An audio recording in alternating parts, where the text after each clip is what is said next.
Good morning students. हम हर्टमानिया की anatomy के बारे में अध्ययन कर रहे थे। आज उसका ये पार्ट 3 है। अभी तक हमने हर्टमानिया के डाइजेस्टिव सिस्टम के बारे में जानकारी ली। सर्कुलेटरी सिस्टम हम स्टार्ट कर रहे हैं। अभी तक मैंने आपको ब्लड के बारे में जानकारी दे दी है। बाकी जो चीज़ें हैं, heart, pericardium, dorsal aorta, ventral aorta, branchiovisceral vessel, cardiovisceral vessels, इनके बारे में हम आज जानकारी लेंगे।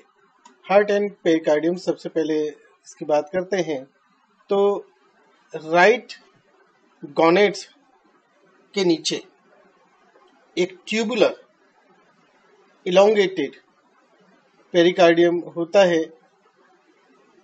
जिसकी थिक नॉन कॉन्ट्रैक्टाइल वॉल होती हैं। ये करीब 7 सेंटीमीटर लंबा और 3 मिलीमीटर चौड़ा होता है, जो कि दोनों एंड की तरफ क्लोज्ड होता है और जिसके अंदर पेरिकार्डियल फ्लूइड भरा हुआ होता है। और साथ ही में इस कलरलेस फ्लूइड के अंदर कुछ कैप्सूल्स भी होती हैं जो ब्लड के जैसी ही होती हैं। इसकी जो वॉल होती है वो कनेक्टिव टिश्यू की बनी हुई होती है, जिसमें कई सारे ब्लड साइनसेस देखने को मिलेंगे। आंतरिक तौर पर पेरिकार्डियम की जो वॉल होती है वो स्क्वैमस एपिथेलियम से बनी हुई होती है। ये थिन वॉल्ड।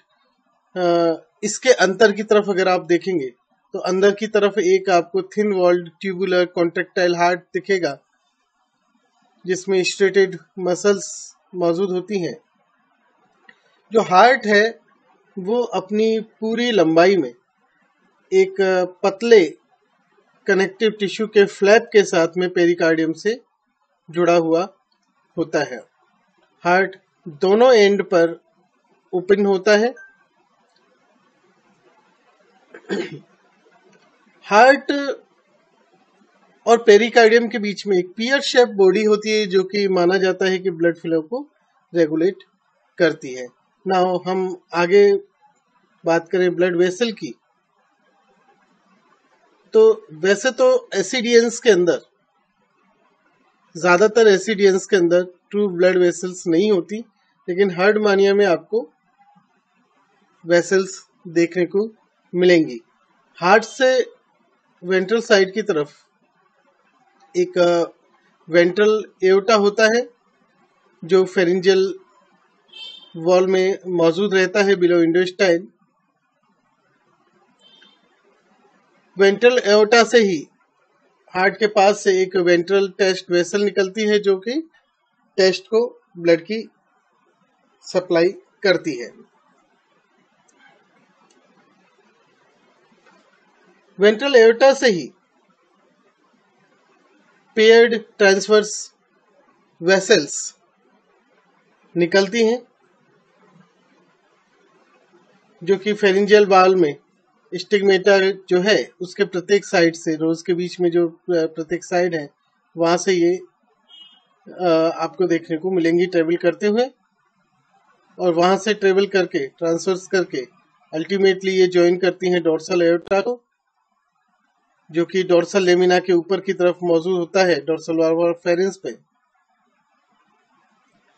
जो डोर्सल एओर्टा है वो डायरेक्टली हार्ट से कनेक्ट नहीं है। पहले यहाँ से ब्रांचेज न्यूरल कॉम्प्लेक्स के लिए भी जाती हैं, और इसके बाद में पोस्टीरियरली ब्रेंकियो विसरल वेसल से ये कनेक्ट होता है। ब्रेंकियो विसरल वेसल इमीडिएटली ब्रांच हो जाती हैं और डिवाइड होकर के राइट इसोफेजियल वेसल, जो कि राइट लिवर लोब को जाती है, राइट पोर्शन ऑफ इसोफेगस को जाती है। और इसके अलावा वेंट्रो इंटेस्टिनल वेसल, जो कि left portion of oesophagus, stomach, intestine, rectum, left liver lobe, left gonad आदि को जाती है। इन एक साथ अगर हम बोले तो ये विसरल ऑर्गन और टेस्ट को ये सारी की सारी वेसल्स जा रही हैं। इसके बाद में यहाँ से कार्डियो विसरल वेसल, तो जो हार्ट है उसके डोर्सल एंड की तरफ से कार्डियो विसरल वेसल ओरिजिनेट हो रही हैं। तो जैसे ओरिजिन होता है, यहाँ से थोड़ी दूर से ही right hepatic vessel right liver lobe को जा रही है निकल करके। ओसोफेगियो टेस्ट वेसल जो होती है वो इसोफेगस और टेस्ट को जाती है। और इसके अलावा एक जो मेन डोर्सल ब्रांच है उससे टेस्ट वेसल निकलती है, जो कि left oesophageal vessel, right gonadal vessel आदि के माध्यम से करस्पॉन्डिंग ऑर्गन में जाती है। इसके बाद में जो डोर्सल वेसल है वो फर्दर एक्सटेंड होती है और उससे कई सारे सर्कुलर सब टेंटिकुलर वेसल्स निकलती हैं, जो कि एट्रियल टेंटिकल और साइफोनल वेसल जो कि एट्रियल साइफन तक जाती हैं वो निकलती है। इसके अलावा एक मिडिल लेफ्ट गोनेडियल वेसल भी निकलती है जो कि लेफ्ट गोनेड को जाएगी। और साथ ही साथ जो वेंट्रल वेसल्स हैं वो जल्दी ही डिवाइड होके dorso intestinal, gastric, dorsal test vessel आदि में ब्रांच हो जाती है। तो इस तरह से ये सारी की सारी कार्डियोविस्रल वेसल्स कहलाती हैं। नाउ सर्कुलेशन की हम बात करें तो यहाँ पर एक चीज याद रखिए, पेरिस्टाल्टिक जो कॉन्ट्रैक्शन है हार्ट का और पियर शेप बॉडी का जो कि पेरिकार्डियम के अंदर मौजूद है, वो एक सिरे से दूसरे सिरे की तरफ कई बीट्स की तरफ चलता है। उसके बाद एक शॉर्ट पॉज आता है, इसके बाद कॉन्ट्रैक्शन अगेन स्टार्ट होता है, लेकिन वो रिवर्स डायरेक्शन में होता है। इस तरह हार्ट मैनिया में दोनों ही डायरेक्शन में ब्लड का फ्लो होता है और ये दोनों डायरेक्शन एक दूसरे को अल्टरनेट करते हैं। ऐसा peculiar reversal of flow, blood का reversal of flow animal kingdom में कहीं और नहीं पाया जाता। इस चीज को आप नोट कीजिए, ये इंपॉर्टेंट है कि यहाँ पर आपको ब्लड का जो फ्लो है उसका रिवर्सल देखने को मिलेगा और ऐसा रिवर्सल एनिमल किंगडम में और कहीं नहीं पाया जाता। इसका मतलब ये है कि जो पेरिस्टाल्टिक वेव है वो एक किनारे से दूसरे किनारे की तरफ रन हो रही है, उसके बाद उसमें शॉर्ट पॉज आ रहा है, अगेन वेव स्टार्ट होती है, लेकिन अब की बार अपोजिट डायरेक्शन में स्टार्ट होती है। तो आप कहीं भी ये नहीं कह पाएंगे कि हार्ट से ये वेसल ब्रांच ऑफ हो रही है, इससे सीधा पहले ब्लड इसमें जा रहा है, फिर उसमें जा रहा है, फिर अगेन लौट के हार्ट को आ रहा है। इस तरह से आप इसका कोर्स नहीं बता पाएंगे, क्योंकि इनपुट और आउटपुट जैसा हिसाब नहीं। दोनों ही जो मुख्य वेसल्स हैं वो एक टाइम में ब्लड को हार्ट से ले भी रही होती है और अगली बार में वो हार्ट को ब्लड पहुंचा भी रही होती है। तो ये दोनों ही बातें यहाँ आपको साइमल्टेनियसली देखने को मिलेंगी। अल्टरनेशन आपको देखने को मिलेगा, जिसको हम रिवर्सल कह रहे हैं।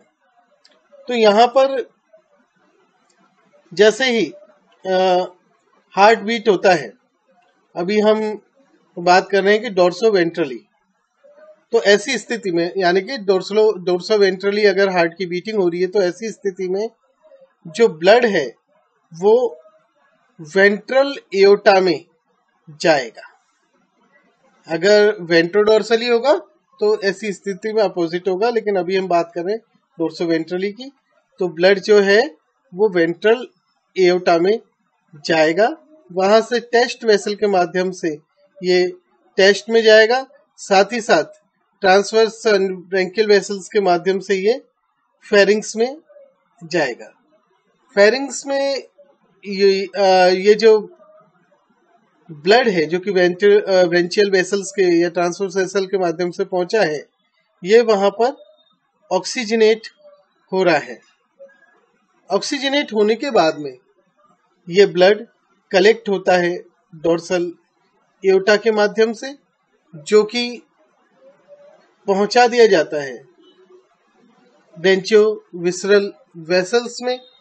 जैसा कि आपको मैंने बताया था, ये इमीडिएटली कई सारे ब्रांचेस के अंदर सब डिवाइड होती है और ये डिवाइड होके विसरल ऑर्गन और टेस्ट तक पहुंचती है, जैसे लीवर, विसरल ऑर्गन्स तक पहुंचती है, जैसे liver, gonad, oesophagus, stomach, intestine, और एक टेस्ट जो ब्रांच होती है वो टेस्ट को जाती है। तो अब जो ब्लड इन विसरल ऑर्गन में गया है और जो ब्लड टेस्ट में गया है वो कलेक्ट होता है और कलेक्ट होके पहुंचता है कार्डियो विसरल वेसल में, जिसके माध्यम से यह हार्ट को अगेन रिटर्न हो रहा है। जब हार्ट वेंट्रोडोर्सली बीट करता है तो ऐसी स्थिति में ब्लड पहले कार्डियो विसरल वेसल में जाता है, वहां से ये जैसे कि आपको बताया टेस्ट और विसरा में सप्लाई हो रहा है। टेस्ट और विसरा से ये ब्लड अगेन ब्रेंचियो विसरल वेसल के जरिए कलेक्ट किया जा रहा है, जिसे डोर्सल एओर्टा में पोर कर दिया जाता है। वहां से ये ब्रेंचियल वेसल या ट्रांसवर्स वेसल के माध्यम से फेरिंग्स में पहुंचाया जाता है, जहां इस ब्लड का ऑक्सीजनेशन होता है।